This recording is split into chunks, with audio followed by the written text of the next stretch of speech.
وبيبتدي الجزء الخامس بعد ما شفنا انتحار مرجانة وان جميل ناوي ان هو ينتقم وياخد حق بنته من طاهر في اعتقاد منه ان هو السبب في انتحارها. ونروح لفداء بعد ما خلى نجيب يستدرج مرجانة ويجيبها له لحد عنده ويحطها في شنطة العربية ويوديها في الجنينة بتاعت بيت طاهر. ومرجانة قالت له انا عملت لك ايه؟ رد عليها بدم بارد وقال لها ذنبك الوحيد انك حبيتي طاهر وانا بحب نفس، وطاهر اتجوز مراتي وانا عاوز ارجع مراتي، فعلشان ارجعها اعمل ايه بقى؟ اخلص منك وما تقلقيش يا حبيبتي انا هبعت لك طاهر ورا منك على طول. وردت مرجانة قالت له عشان لما انت هتقتلني بابا هيتجنن وهيخلص من طاهر مش كده؟ وفداد رد عليها وقال لها برافو عليكي فهمتي خطتي، بس خطه جامده صح؟ وطلب منها انها تتشاهد وشنقها ومشي في اعتقاد منه انها ماتت، بس كان في مسمار مدقوق في الحيطه سندت عليه رجليها. ولما وصل طاهر وعيلته انقذوها وودوها المستشفى وطلع عندها نقص في الاكسجين وده خلى عندها مشاكل في الدماغ ودخلت العنايه المركزه. وفداد بعت مع نجيب التليفون بتاع مرجانة وده بعد ما صور بيه وبعت بيه رسائل، بس نجيب بعد ما حط التليفون ونزل سمع نفس وهي بتتكلم مع فاتح اطمن على وضع مرجانة وعرف نجيب ان مرجانة لسه عايشه وما ماتتش واتصل بفداد وقال له وده خلى فداد ان هو يتجن وعايز يخلص من مرجانة تاني علشان لو فاقت هتقول عليه على كل حاجه. وايشين خير اللهم اجعله خير ما تعرفيش يا اختي ايه اللي جرالها ضميرها صحي مره واحده ولا ايه معرفش حاسه بتانيب الضمير وعلى مرجانة وان هي ملهاش ذنب في اللي حصل، بس فداد بيكلمها بطريقه وحشه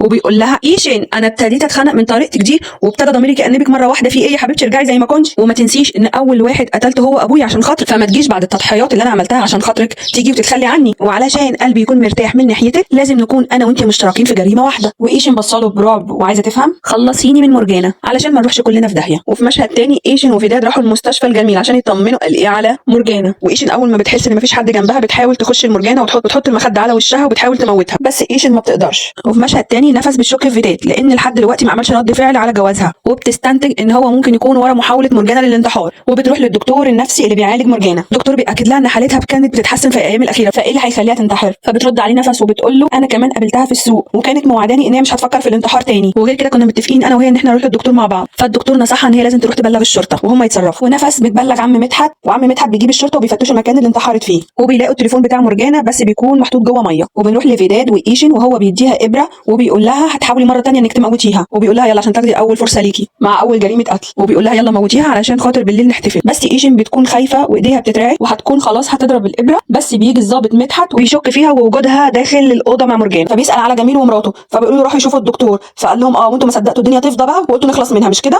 بس فداد بيقول له ايه التخاريف دي؟ فبيقول له نفس اتصلت بيا وقالت لي احتمال كبير تكون مرجانة ما حاولتش تنتحر وحد حاول يقتلها واحنا شاكين في الحد بس اول ما نثبت مين هو هجرجره عندي وبيحط الشرطه على باب اوضه مرجانة وبيتجنن من فداد وشويه وبتتعب مرجانة والدكاتره بيلحقوها بصدمات الكهرباء. بس بعد محاولات الدكاتره ان هم ينقذوها الدكتور بيقول لهم مرجانة دخلت في غيبوبه ولو فاقت مش هتبقى كويسه وبيتصدموا اهل مرجانة. اما جميل بيقرر ان هو يروح يقتل طاهر وبيفرح فداد وبيطمن. وبنروح لطاهر وصاحبه علي وهم بيدوروا على مامة براك هي واختها الصغيره اللي هي في الاساس بنت نفس. وطاهر بتجيله فكره وبيتصل بغيت وبيقول له ادي التليفون لبراك وبيتصل ببراك وبيقول لها اعملي مشكله وكلمي ابوكي وقولي له بس كوني متاكده ان فداد في البيت واعملي نفسك كانك بتقولي له سر ومش عايزه فداد يعرف وقولي له ان طاهر كان عندي امبارح وكان عاوز يهربني وهو عارف مكان امي واختي. وبعد ما براك نفذت كلامه خاف فداد واتصل بام براك عشان يطمن واثناء الاتصال عرفوا العنوان عن طريق تتبع التليفون وخرج طاهر بسرعه عشان يوصل لهم بس كان وراه جميل وقبل ما يوصل بثواني كان مسكوا جميل وضربه بالرصاص وحبسه جوه بيت خشب صغير وقال له انا هسيبك هنا تموت بالبطيء زي ما بنتي بتموت بالبطيء وقفل عليه ومشي وراح بلغ مصطفى واهله ان هو ضربه بالرصاص وهيموت زي ما بنتي بتموت وانهاروا كلهم على طاهر. ومصطفى مسك جميل وضربه وقال له لازم تقولي على مكان طاهر دلوقتي حالا بس جميل ما كانش راضي يقول له وقال له لازم اخوك يتعذب زي ما بنتي بتتعذب وتموت بالبطيء واخوك كمان لازم يتعذب زيها ومش هقول لك على مكانه لحد ما جثته تعفن. ونفس اثناء ما هي بتعيط بيجي لها احساس ان طاهر ما ماتش وبتقوم تمسك المسدس وبتثبته على دماغ جميل وبتقول له ممكن لو مصطفى قتلك عادي بالنسبه لك بس لو انا قتلتك هتبقى عيب في حقك بواحده ما بتعملهاش قيمه هي اللي تموتك وشوف بقى الناس هتقول عليك ايه لما يعرفوا ان انا اللي موتك. وبيضطر جميل يقول لها على مكان طاهر وبنروح لطاهر وهو محبوس جوه البيت الخشب وبتخش عليه بنت صغيره بتدور على لعبتها وبتطلع بنت نفس وبيطلع ان هي ما بتسمعش وبتتكلم بالاشاره وبيوصل فداد وبيدور على بنته في كل حته بس هي بتبقى خرجت من عند طاهر وبيسالها بلغه الاشاره انت كنت فين فبتشاور له هي كانت فين وبيعرف من كلامه معاه ان طاهر جوه ومتصاب وبيفتح الاوضه بس ما بيلاقيش حد وبيقعد يدور عليه في كل حته هو بيزعق وبينادي عليه بس بنعرف ان نجيب كان ماشي ورا فداد علشان يعرف مكان زوجته وشاف جميل وهو بيدخله جوه الاوضه الخشب وساعد طاهر وخرجه. وطاهر بيساله انت بتساعدني ليه؟ قال له عشان انت بتساعد اهل بيتي. ونجيب حط طاهر في الميه ودراه وطلع مشى بالعربيه بتاعته كأن طاهر هرب وده بعد ما سمع فداد وهو بينادي على طاهر. وفداد فهم ان طاهر هرب، ونجيب رجع له تاني وخده، وفي طريقه للمستشفى شافهم الضابط مدحت، ونجيب حكى لهم اللي حصل وقال له خلاص امشي بسرعه قبل ما فداد يحس بيه. ومدحت بلغ اهل طاهر وطلعوا وراه على المستشفى. طريقهم سلموا جميل للشرطه، ونظر راحت تزور ابوها في الحبس ووصاها وقال لها ما تسيبيش حق اختك ولا تسيبي حقنا من عيله طاهر، وروحي لفداد وهو هيساعدك في اي حاجه انت عايزاها، وامسكي انت الشغل بتاعي. وبنروح لفداد وايشن، وفداد عرف ان طاهر لسه عايش ومرعوب لا يرجع يوصل لبنته، وبيقول لايشن انا اللي قلت له عليها لما كنت خايف ان هو يقتلني، وزي ما عرف يوصل لمكانها المره دي هيعرف يوصل لها. تكون ايشن هتتجن منه وازاي خبى عليها حاجه زي كده، وبيقول لها انا خفت لنفس تعرف ان بنتها عايشه وما بتسمعش، وساعتها كل ما هتشوفها هتكرهني اكتر لانها ما بتسمعش نتيجه الولاده المبكره بسبب نقص الاكسجين، وده نتيجه تعذيبي ليها. وبيبان ان فداد بيحب البنت دي قوي وبيصعب على ايشن وبتقرر تساعده، وبيظهر ان في دماغها خطه. وبنروح لفداد بعد ما سمع خطه ايشن وراح لطاهر في المستشفى وعرف يدخل من غير ما حد يشوفه، واتفاجئ ان نفس هناك ونايمه في حضن طاهر. كالعاده اتجن جنون ورفع المسدس على طاهر علشان يقتله، بس طاهر شافه ورفع برضه عليه المسدس. وفداد طلب منه ان احنا نتكلم بره، وفداد فكره بيوم ما كان هيهرب نفس بره البلد وزور توقيع ولي الامر. كمل كلامه وقال له انا ممكن اسجن نفس دلوقتي بكل سهوله. توتر طاهر وقال له المطلوب مني، ورد عليه فداد نفس ما تعرفش اي حاجه عن موضوع بنتها وما تعرفش انها ليها بنت اصلا. واضطر طاهر يوافق علشان نفس ما تخشش السجن. ونظر بعد ما طلبت من فداد ان هو يساعدها في الشغل، بس كل الزباين رفضوا التعامل مع نظر بحجه ان هي بنت وملهاش في الشغل ده، وفي نفس الوقت شايفين ان فداد راجل غريب بالنسبه لهم ومصطفى اولى لهم، وقالوا لنظر ايه اللي يخلينا نشتغل مع راجل غريب واحنا عندنا ابن بلدنا ونعرفه كويس ونعرف شغله عامل ازاي. وبكده بعد جميل ما دخل السجن اصبح ان كل الزباين راحت لمصطفى تاني، وابتدى مصطفى يشوف شغله وجمع نص فلوس فداد، فلوس الشيكات. ونروح لطاهر بعد ما طلع من المستشفى وراح البيت، واتصل بصاحبه علي وطلب منه ان هو يكسر محل اخوه مصطفى من غير ما حد يشوفه. وبكده مصطفى فكر ان فداد هو اللي عمل كده علشان ياخد منه الاعتراف، ومصطفى بيخاف على الاعتراف ويضطر يحطه في خزنه في البنك. طاهر بيكون ليه ناس في البنك وبيعرفوا يجيبوا له التسجيل من غير مصطفى يعرف، وبياخد منه نسخه وبيطلع بيها على فداد.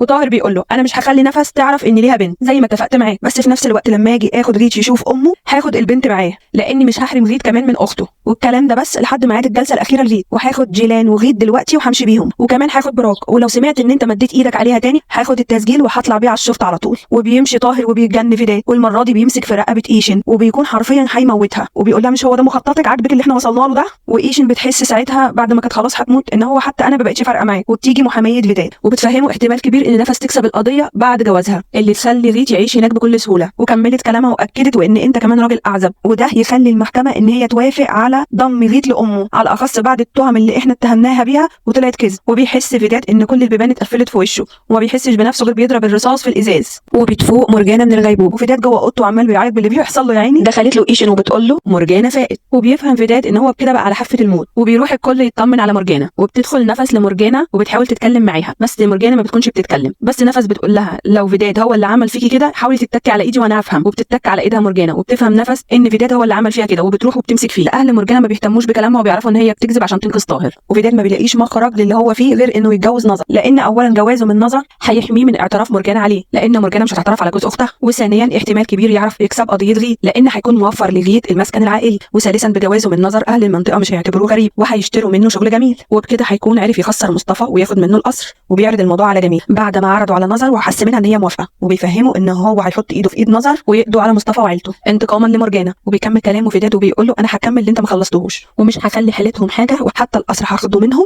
وهتجوز فيه نظر، وعايزك تعتبرني انا الولد اللي انت ما خلفتهوش. وكلام فداد بيعجب جميل وبيوافق، وفداد بيستغل الموقف وبيلبس نظر الدبل. وايشن ما بيعجبهاش جواز فداد من نظر، وبتبقى ايشن شايفه ان نظر مش اكتر من ضحيه لفداد، وبتروح لنفس وبتقول لها تلحق نظر. ونفس بتقول لها يعني انت ضميرك صحي دلوقتي؟ ايشن بتقول لها صدقيني هو مش عايز يتجوزها الا عشان ينتقم منها فيكي مش اكتر، وانا هقول لك على حل، تاخدي ابنك وتسافري من هنا ومحدش يعرف مكانك، وبكده هو هيصرف نظر عن الجوازه وهيمشي من البلد دي اصلا. بس نفس بترد عليها وبتقول لها دي بلد جوزي وانا مش هقدر اسيبها، ولو في ضحيه لفداد فعلا فهي انت يا ايشن اللي بقيتي عبد الاوامره. وكلام نفس بيخش على قلب ايشن زي الصاعقه، وبتركب عربيتها وهي منهاره وبتردد مع نفسها كلام نفس، وبتكون شايفه ان كلام نفس صح وان فداد طول الوقت ده بيستغلها، وان هي مش اكتر من اداه بتداري على افعاله وبتطلعه من كل جريمه. ونروح لمراد بعد ما سمع ان فداد هيتجوز نظر، وراح لنظر وخطفها وشافته امها اتصلت بفداد، وفداد راح يدور عليها في بيته، ونظر ومراد بيتكلموا مع بعض، ومراد بيتكلم معاها وبيقنعها ان الطريق اللي هي ماشيه فيه ده غلط وفداد هيأذيها، بس هي ما بتقتنعش وشايفه ان فداد مظلوم وهيعرف يجيب حق اختها وحق ابوها، ومراد ما بيعرفش يقنعها، ونظر بتعرف تفك ايديها وبتتصل بفداد وبتبعت له اللوكيشن.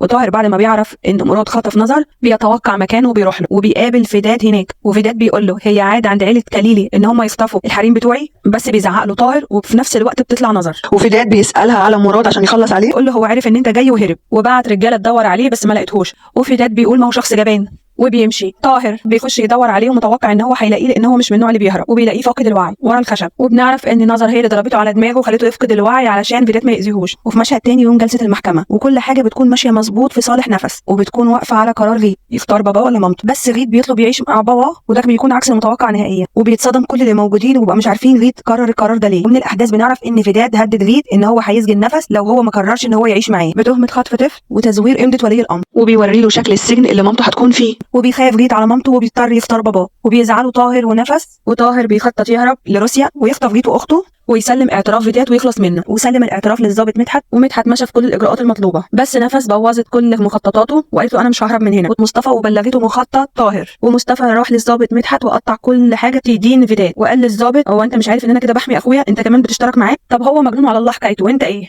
وفي مشهد تاني ومصطفى بيكلم نجيب وبيقول له اسكت، مش طاهر كان هيروح يسلم الاعتراف بتاع فيدات للشرطه بس انا حشته. تدري ليش؟ والله ما تدري، اصل انا هقول لك. نفس قالت لي ان انت كنت واقف وفيدات بيضرب اخوها بالرصاص ويظهر كده ان انت اللي دفنته، فاول الاعتراف راح للشرطه وانت عارف ان اخويا مجنون ممكن يعملها، هتروح انت في الرجلين لانك كده تبقى مشترك في الجريمه، وانا خايف عليه وانا مش عايزك تبعد عن بنات، فانت لو ساعدتني مش هيبقى ليه لازمه ان احنا نسلم الاعتراف للشرطه. ورد عليه نجيب بنرفزه وخوف في نفس الوقت وقال له طب المطلوب مني ايه؟ قال له تجيب لي اعتراف ان فيدات بيعني بمعنى ليه في العنف وكده يعني. ورد عليه نجيب وقال له طب انا هجيب منين حاجه زي كده؟ ورد مصطفى وقال له دي مش بتاعتي، انا عايز اي اعتراف او دليل نفس تقدر تاخد بيه حكم من المحكمه ان الحضانه الدايمه تكون لصالح نفس. وسابه ومشي. ونروح لفيدات وعايز النظر على العشاء، وبالمره يتكلموا في تفاصيل الشغل والفرح، ونظر استأذنت عشان تدخل الحمام وهي رايحه قابلت براك، وبراك حذرتها من فيدات وبتقول لها اوعك تتجوزيه والا، وتدخل فيدات في الكلام، قال لها والا ايه؟ وخافت براك، وفيدات قفل في الكلام وقال لها يلا وصلك عشان ما يتاخريش، ووصل نظر، وبعد كده طلع لبراك ومسكها وضربها جامد، واثناء ضربه ليها صورهم نجيب واتصل بمصطفى وقال له جهزت لك اللي انت طلبته، ونجيب راح عشان يقابل مصطفى بس فيدات ضربه بالرصاص في ظهره، ونجيب بيموت. فيدات قال له ان هو قتل مراته وان انت هتحصلها، وقال له انا قتلتك عشان انت خنتني وبنتك كمان بتحب الخيانه. ونعرف ان فيدات شافه وهو بيصوره في المرايه وراح مصطفى عشان يقابله بس ما لقاهوش. ونروح لجميل بعد ما خرج من السجن، وطاهر قال ان جميل مش هو اللي ضربه بالرصاص، وبيكون هدف طاهر ان عيله جميل ما يكونوش من غير راجل، وتضطر نظر تتجوز فيدات، بس جميل حتى لما بيطلع بيبقى مصر على جواز نظر من فيدات. ونروح لمراد اللي ما لقاش اي حل غير يسلم اعتراف فيدات للشرطه ويطلع امر بضبط فيدات، ومراد بيروح عند بيت فيدات عشان يلحق يوقف كتب كتاب، بس نظر ما بتسمعلهوش ورجاله فيدات بيطلعوه بره، وكتب كتاب لما بيخلص بيجي لفيدات تليفون وبيكون في حد بيبلغه ان الشرطه جايه تقبض عليك دلوقتي. فيدات بياخد عياله بسرعه وبيجري على المينا، ومراد بيشوفه وبيتصل بطاهر وبيقول له الحق ده بيهرب، وطاهر بيقول له خليك ماشي وراه وانا هجيلك دلوقتي حالا، ومراد بيكلم طاهر وبيقول له ده ماشي على طريق المينا، وفيدات بياخد باله ان مراد ماشي وراه وبيضرب له الكاوتش، وبيوصل طاهر قبل ما فيدات يركب المركب، وبيعرف ياخد غيط بس ما بيعرفش ياخد جيلان، وطاهر بيقول جيلان وفيدات بيقول غيط، وفيدات بيهرب باليخت، وفيدات بيتصل بالمحاميه بتاعته وبيقول لها تبلغ عن نفس وطالما انا هتسجن هي كمان تتسجن، وبيصدر امر باعتقال نفس، والضابط مدحت بيبلغ مصطفى ومصطفى بيجري علشان يهرب نفس، بس المفاجاه بيلاقي الشرطه في وشه وبيستغرب مصطفى وبيقول هو لحق يبلغ الشرطه بالسرعه دي؟ بس عكس المتوقع هم مش جايين ياخدوا نفس، جايين ياخدوا مصطفى، وبيستغرب مصطفى بس الشرطه بتقول له افتح شنطه العربيه، وبيتفاجئ مصطفى كل اللي واقف معاه ان جثه نجيب جوه العربيه. وفي مشهد تاني اسيه وصلت نفس لمكان محدش يعرفه وقالت لها طاهر وابنك هيجوا دلوقتي، وطلبت منها ما تبلغش طاهر ان مصطفى اتقبض عليه علشان يعرف يهرب معاكي وهو مطمن لروسيا، ولو قعدتي ممكن يقبضوا عليكي وانت هنا. بس نفس ما بتكونش راضيه بكلام اسيه، بس اسيه بتقنعها وبتقول لها كده كده هعرف اطلع مصطفى، المهم نطمن عليه. ونروح لفيدات بعد ما حصروه غفر السواحل وعرف يهرب منهم بطياره هليكوبتر، وفيدات بيحاول يوصل لايشن بس مش عارف، وبيجي له واحد من رجالته وبيجيب له عربيه وفيزات بنك وبطاقه مزوره وتليفون علشان يعرف يتعامل، بس المشكله ان الشرطه جمدت كل حسابات والعربيه اللي معاه ما فيهاش بنزين وما عرفش يملاها لما اكتشف ان الفيزا ما فيهاش فلوس، ودخلت الشرطه البنزينه وشافهم فيدات وخاف وهرب. ونروح لمصطفى وهو في النيابه، ادله كلها ضده، حتى المسدس اللي مضروب بيه نجيب في الاصل هو بتاع مصطفى واخدوا منه فيدات لما كان بيدور على نفس. وفي النيابه فاتح بيشوف رجاله فيدات اللي واخدينهم من القصر، وبيستغرب فاتح ان براك مش موجوده وهو عارف ان هي موجوده في القصر، وبياخد شرطي وبيروح القصر وبيدور على براك لحد ما بيلاقيها وبتكون مربوطه ومضروبه، وبيفكها وبياخدها عندهم البيت وبيعرفها ان ابوها مات ومتهمين مصطفى بقتله، وكمان فيدات خطف اختها الصغيره، وبراك بتزعل على ابوها وبتنهار على اختها وما بيكونش في مكان تروح له غير بيت فاتح وما بترحبش بيها ثانيه خالص. ونروح لنفس وطاهر، ونفس عرفت ان فيدات عرف يهرب من غفر السواحل ومفيش حل غير ان طاهر يهرب بيها هي وابنها لروسيا، بس نفس ما بتكونش مرتاحه ان طاهر مش عارف موضوع مصطفى، وبتقول لطاهر ان اخوك اتمسك بتهمه قتل نجيب. وطاهر اول ما بيعرف بيجري جري على اخوه وبيقف جنبه وبيحاول يخليه يفتكر اي حاجه حتى لو صغيره. وبيستنتج طاهر ان الجثه دخلت في الشنطه وهو رايح لنجيب، وبيكون متاكد ان فداد استغل ان العربيه ما ينفعش تخش اكتر من كده علشان في جسر، ومصطفى بيركن العربيه وبياخد مسافه مشي، والوقت ده كفيل ان فداد يدخل الجثه في العربيه. وان التحريات على فداد في جريمه قتل نجيب اثبت انه كان بيحضر لكتب كتاب ومفيش اي ادله ضده. بس طاهر راح لمكان مهجور وكان دافن تحت البيت قنابل، ومسك القنابل وراح هدد رجال فداد وقال لهم اللي مش هينطق فيكم مين اللي كان مع فداد امبارح وساعده في قتل نجيب انا هفجره. وبيحدف قنابل وبيخافوا، وواحد فيهم بيقول له على اسم واحد كان مع فداد امبارح وكان على قميصه دم، وطاهر بيحاول يدور عليه بس ما بيعرفش يوصل له. وفي مشهد تاني طاهر قرر ان نفس تسافر لوحدها هي وغيط، وبياخدها على السفينه بتاعته هو وصاحبه علي عشان يوصلها، وبيكونوا منتظرين الراجل الروسي اللي متفقين معاه علشان يهرب نفس. والراجل ده هو نفس الراجل اللي بيهرب الاسلحه مع جميل، والراجل ده قال لجميل ان طاهر طلب منه ان هو يهربهم هو ونفس ومعاهم طفلين. وفي مشهد تاني فداد راح بيت جميل علشان يطلب منه المساعده، وفي نفس الوقت يقول له ان هو مظلوم وان القضيه دي قضيه شرف مش اكتر، وانت لو كنت مكاني كنت عملت كده برضه زي ما ضربت النار على طاهر. بس جميل بيقول له انا مش جبان زيك، انا لما ضربت طاهر رحت قلت الاهل في وشهم، بس انت جبان وسبت مراتك على ترابيزه بالكتاب وهربت. ولسه هيدافع عن نفسه فداد بتدخل جيلان، وجميل بيستنتج ان جيلان بنت نفر، علشان كده طاهر عايز ياخدها معاهم وهم مسافرين. وبيواجه جميل فداد بالكلام اللي هو عرفه، وعرفه ان طاهر هيسافر النهارده هو ونفس، وكالعاده بيتجن جنونه وبيتنرفز على جميل وبيبقى عايز يعرف تفاصيل اكتر، بس جميل بيطرده من بيته. وفي مشهد تاني فداد ركب السفينه اللي طاهر ونفس هيسافروا فيها بعد استنتاجه ان هم هيسافروا بالسفينه دي، وبيعمل دوشه في السفينه من تحت، وعلي بينزل يشوف ايه مصدر الصوت، وعلي بيتفاجئ لما بيشوف جيلان وفداد بيضربه وبيفقد الوعي، وبيطلع السفينه من فوق وبيرش بنزين في كل حته، وبيهدد طاهر وبيقول له عملت اي حركه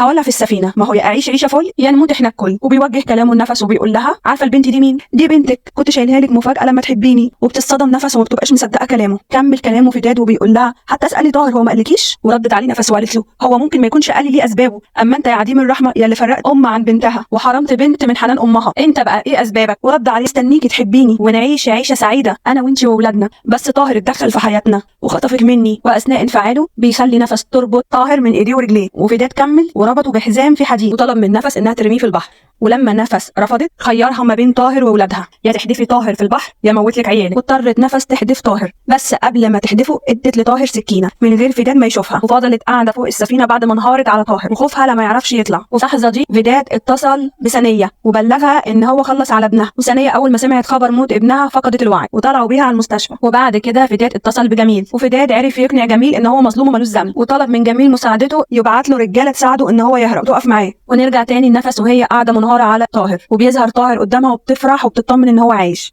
وطاهر بيقول لها انزلي، بتقول له استنى في دماغي خطه. ونفس بتتكلم مع فداد وبتقول له انا اصلا ما حبيتش طاهر، انا بس حبيت حمايته ليا، بس لما مات دلوقتي حسيت نفسي ان انا مش زعلانه عليه وانا لسه عارفاه من يومين، يعني ما لحقتش احبه. وبيفرح فداد بكلامها وبيأكد لها وبيقول لها انا فعلا اللي بحبك مش هو، وتعالي نعيش زي اي زوجين ما لهمش في الدنيا غير بعض. وكملت نفس كلامها وقالت له انا اصلا مش عايزه اعيش غير عشان عيالي وخلاص، بس انا صعبان عليا مصطفى اللي اتهم بجريمه قتل هو ملهوش دعوه بيها. تكمل كلامها في اقناعه لحد ما بتخليه يطلع مصطفى براءه، وفداد بيلبس القضيه الراجل من عنده، وكمان خلته يطلعها براءه من قضيتها بحجه ان هي هتتجوزه ومش هينفع يكون ام ولاده عليها قضيه ومطلوبه للحكم. وبيعمل فداد اتصالاته وبيخلص مصطفى ونفس. وبعد ما نفس بتطمن على مصطفى وعلى نفسها بتطلع اعلى المركب وبتزعق لفداد وبتقول له انا بحب طاهر وما اقدرش اعيش من غيره، وانا عمري في حياتي ما هرجع لك. وبتكون عايزه ترمي نفسها في البحر، بس فداد بيحاول يقنعها وبيقول لها ارجعي لي وارجعي لولادك. ونفس ردت عليه قالت له ولادي مش هيجرى لهم حاجه، انت هتربيهم. وفداد بيطلع لها عشان ينزلها وبيختل توازنها وبتشده وينزلوا هما الاثنين الميه. وفي اللحظه دي فداد بيشوف طاهر وبيضربوا في بعض في الميه. ونروح لغيث واخته بعد ما فداد طلب منهم ان هم يخشوا جوه، وبيشوفوا علي وبيفكوه، وبيطلع علي يطمن على طاهر وبيلاقيه في الميه بيتعارك مع فداد، وطاهر بيطلب من علي انه يطلع نفس. وفي اللحظه دي بيجي الرجاله اللي تبع جميل وبيرفعوا المسدس على طاهر وبيطلعوه المركب. وفداد بعد ما بيبين ان هو انتصر ومحدش يقدر عليه ويمدح في نفسه شويه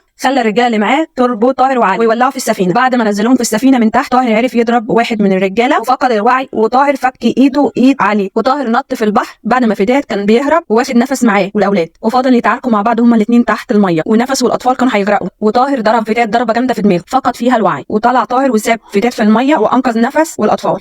وبكده يكون الجزء الخامس خلاص، وان شاء الله في الجزء السادس هنعرف اذا كان فداد عايش ولا الحمد لله. واذا كنت بقى وصلت معانا لحد هنا يبقى شكرا ان انت فضلت كل ده تسمعنا، وما تنساش تدعمنا باشتراك وتفعيل الجرس وكومنت جميل منك. باي باي.